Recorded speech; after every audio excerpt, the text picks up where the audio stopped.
एक बेटे ने अपनी सगी माँ का सर काट दिया अपने पिता के हुक्म पर। न हाथ कांपे न आंख झपकी, एक ही वार में फरसा चला दिया। ये है माता रेणुका और परशुरामा की कहानी। माता रेणुका ऋषि जमादग्नि की पत्नी, एक पतिव्रता नारी जिनके पास एक अद्भुत शक्ति थी।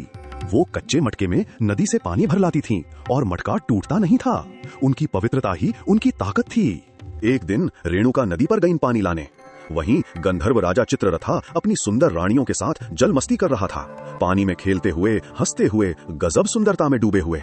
बस एक पाल के लिए रेणुका का मन डगमगाया। वो उनकी सुंदरता देखती रह गईं। कोई पाप नहीं किया, किसी को छुआ नहीं, सिर्फ एक क्षणिक विचार, पर इतना काफी था। कच्चा मटका उनके हाथों में टूट गया। ऋषि जमदग्नि को योगिक शक्ति से सब पता चल गया। उनके तीसरे नेत्र से वो देख सकते थे कि रेणुका के मन में क्या आया था। और उनका क्रोध वो कोई साधारण गुस्सा नहीं था, वो एक तपस्वी का अपमान था।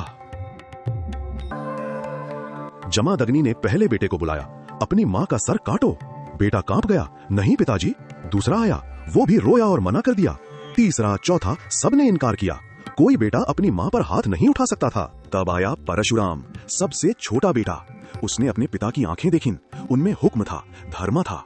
परशुराम ने एक पल नहीं सोचा, फरसा उठाया और अपनी सगी माँ के पास चला गया। माता रेणुका ने अपने बेटे की आंखें देखीं, उनमें आंसू थे पर हाथ नहीं रुके। एक ही बार फरसा चला और माता का सर धरती पर गिर गया। एक बेटे ने अपनी ही माँ को मार दिया, पिता की आज्ञा के लिए। जमदग्नि प्रसन्न हुए। बेटा, वरदान मांग। परशुराम के आंसू अभी सूखे भी नहीं थे, पर जवाब तैयार था। पिताजी, मेरी माँ को जिंदा करो। उसने माँ को मारा भी पिता के लिए और माँ को वापस भी मांगा पिता से। जमदग्नि ने अपनी योगिक शक्ति से रेणुका को जीवन दान दिया। माता वापस उठ बैठी, सांसों में फिर जान आई, आंखें खुली और सबसे पहले उन्होंने परशुराम को देखा, उस बेटे को जिसने उन्हें मारा भी और बचाया भी। वो 4 बेटे जो माँ को बचाने के लिए पिता का हुक्म तोड़े। जमदग्नि ने उन्हें श्राप दिया कि उनकी बुद्धि मर जाएगी। पर परशुराम, जिसने पिता की बात मानी और माँ को वापस लाया, वो बना विष्णु का चौथा अवतार। पर सवाल ये है, क्या परशुरामा सही था? क्या एक माँ को मारना कभी धर्म हो सकता है? ये कहानी हमें सिखाती है कि धर्म कभी आसान नहीं होता।